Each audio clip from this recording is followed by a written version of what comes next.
Hey everyone, welcome to my channel. Me support my strength. Let's start this journey together. అర్జునుడు ఆకాశాన్ని చూస్తూ నిలబడి ఉన్నాడు. తెలుపు ఎరుపు నలుపు రంగులు కలిసిపోతూ కనిపిస్తున్నాయి. అతను ఆశ్చర్యంగా అడుగుతాడు, కృష్ణ ఇవి ఏమిటి? కృష్ణుడు శాంతంగా సమాధానమిస్తాడు. అర్జున, ఇవే ప్రకృతిని నడిపించే 3 గుణాలు. సత్వం శాంతి, జ్ఞానం, స్వచ్ఛత. ఇది మనసుకు స్పష్టత ఇస్తుంది.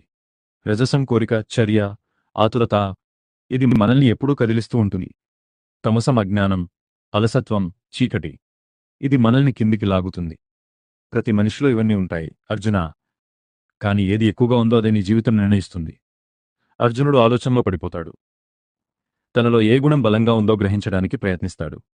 కృష్ణుడు మెల్లగా చెబుతాడు, ఈ గుణాలను దాటి పైకి వచ్చినవాడే నిజమైన స్వేచ్ఛను పొందగలడు. అర్జునుడి కళ్ళలో కొత్త అవగాహన మెరుస్తుంది. అతను లోపలగా మారడం ప్రారంభమవుతుంది. నీ జీవితాన్ని నడిపేది ఏ గుణం? నువ్వు తెలుసుకున్నావా? మరియు ఈ గుణాలన్నింటినీ దాటి ఎలా బయటపడాలో తదుపరి అధ్యాయంలో తెలుస్తుంది. ఈ వీడియో మీకు నచ్చితే లైక్ చేయండి, షేర్ చేయండి.